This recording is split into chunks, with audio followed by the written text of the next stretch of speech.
I have an interview with Bob Wells. Bob Wells. Hello, Mr. Wells. How are you? Hello, Dave. Hello, Dave. I'm a nomad. I'm living in my car. I'm couch surfing.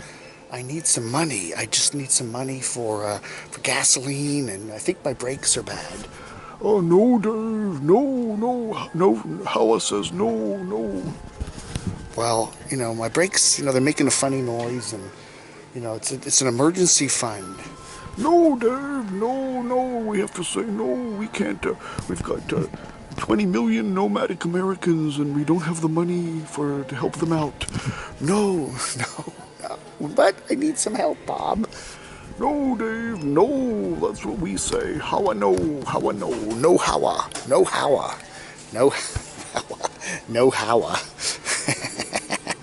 All right, Bob, nice to see you.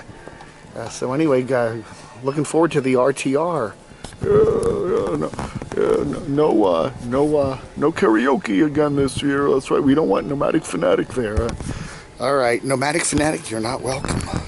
Letters for the 7th of November, 2019.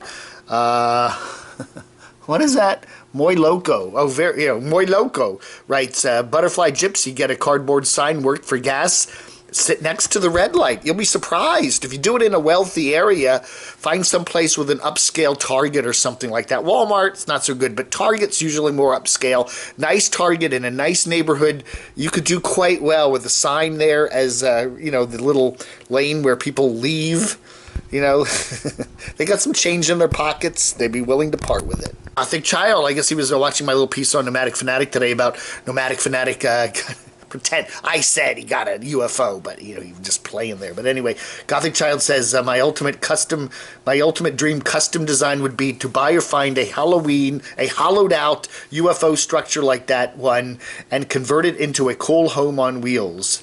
I think that's a great idea.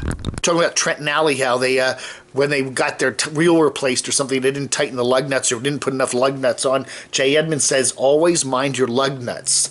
Those are words to live by. Definitely. Still trying to figure out the RTR. Okay, it's going to be in the Quartzsite area, but we don't have a specific location for it, and, some dates in January there. Bubba writes, how is campaigning remotely and driving to the seminars better than camping at the event? What about the thousands of RVs moving around rather than being stationary? Think of the traffic. Yeah, I don't know. Yeah. I don't know. How did they do it before? I mean, they had 8,000 people there last year, and not everybody can be close to where all the events are, right? I don't know. You know what they could do? Bob should go to the FCC, the Federal Communications Commission, and apply for a low-powered temporary television station. And then he could, have a little broadcast studio there, and then you can be parked all over Quartzsite and watch it, no matter where you are. Tune in Channel Bob, channel 42.7, Channel Bob. And of course, Nomadic Fanatic could watch it because he's got a big dish and a 4K TV, and everyone could gather. Although I don't think he's going to the RTR this year, but he could. Runner Steve writes, can anybody explain the mentality of someone buying a decrepit old RV held together by rust and then hitting the road with very little money? And then Jack writes back, yeah, come on, man. What could possibly go wrong with a 40-year-old RV? And not even to have like $300 to, get the brakes fixed. That's interesting. Michael Southard points out something I must have missed in Bob's video there. He goes, camodave, I don't know, but I don't know how I did it, but somehow I managed to watch the end of Cheap RV Living Bob's stream in its entirety. In it, he did mention, if you listen closely near the end, he states that it will be on private property. Food for thought, Dave. Yeah, I did watch the end bit, and I didn't hear that. I don't know. Maybe it was backwards masked or something. I don't know. I must have missed it. That's interesting. So Bob's little area is going to be private property. Is the whole RTR going to be on private property this year? I don't know. What about the BLM line? I don't know. Bob always does that. It's the same thing with the House stuff. He tantalizes you with something that's a nugget of interest, and then there's a whole bunch of crazy tentacles coming out of it. So I don't know. He did say, okay, if you want to go to the RTR, it's going to be in Quartzsite on such and such dates in January. But yeah, that's all we know. There's still an awful lot of questions that need to be answered. How about it, Bob? Another good point of philosophy there from J. Edmund. You can say nomadic life is tough, but the reality is life can be tough regardless of whether you're a nomad or not, regardless of your lifestyle. There might be people lucky enough to have never experienced hardships in one form or another, but I've never met any. You know, I mean, the other thing is, and again, it's the truth with no matter where you're living, whether it's in a house, an apartment, a van, an RV, or whatever, you need to have an emergency fund for that potential rainy day. That's not to say it will happen, but it'll certainly make your life a lot less worrisome if you know that if something does happen, you can cover it, okay?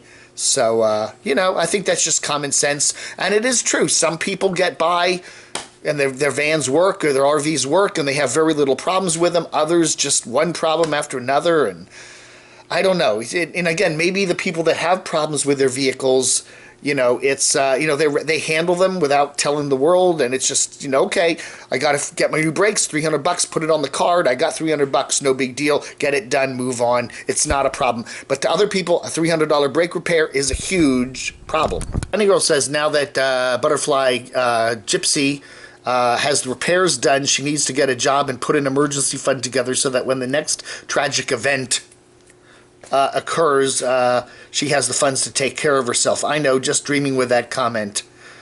Yeah. Oh, yeah. Today is the day, writes Nomadic Fanatic Flying Saucer. That made me snort my coffee with laughter. Finally, Nomad X wants to know, I never understood why they hold the WRTR. That's the women's RTR that is somehow completely restricted only to women. Wouldn't it make more sense to hold the regular RTR open to everyone and then scale it down to a woman's only event after the main event is over?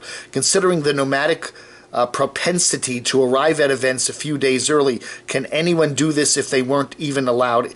How can anyone do this if they aren't even allowed in? I don't know. Anyway, for what it's worth, Bob Wells would have fewer people asking him for free stuff if he didn't look like so much like Santa Claus. Yeah. They used to have the women's RTR after the event, after the RTR every year. I don't know why they moved it to before. I don't know why. And to be honest with you, if you're going to have a women's RTR, why not have a men's RTR? I mean, really, seriously. I mean, it's just the way our society is PC, If you can do a women's only RTR, how about just having a men's only? I don't know why they couldn't do that. I mean, it wouldn't be PC, but if you can do one, why can't you do the other, I would like to see. That would be very interesting to have a men's only RTR. I'd be just very curious about, we could have the MGTOW, MGTOW, men going their own way RTR. I don't know. We could have, Mike there and Eric and... My Doxinator might even could be a speaker. Hey, everybody, that's it. That's it today. 11/7/2019. Thanks for watching Vlog Under. Roland and Orzaballs here to discuss the slander allegations towards Mark Fun Jones. Well, thank you for having me on the program. I am appalled by this unprovoked attack by Mr. Jones against myself and my constituents. We'll take this to a court of law. Oh, now more bottom of YouTube news. Holy cow. What's going on here? Mark Fun Jones said something nasty about Roland and Orzaballs. Don't you just love the bottom of YouTube? Don't you just love it? I do. It's never-ending frivolity. We got a couple others. Who did I forget? Mr. Roland, he has no balls. This guy can't take a joke. I thought I could be friends with you, Roland. I thought I could be friends. I make a couple videos making jokes at you. All right, anyway, that's the video in question at Roland and Orzaballs. Roland. The Wizard of Oz, Orzaballs, that's right. Anyway, I don't know, man. I don't know. It's something else. Puppet Jack Sparrow. Mr. Jones, you need to cease and desist immediately. My advice to you, don't be worried about what's going on over here at the law firm. All right. I reached out to Mark Fun Jones, a.k.a. Puppet Jack, and he said, people don't like getting told F you, and I'm full of F, you see at the moment for anybody who I feel needs them. He is on the FU list, LOL. So there, that is the official statement from MFJ regarding the Roland and Orzaballs slander suit. As soon as more development happens in this case, we will report it right here on the Camo Dave channel.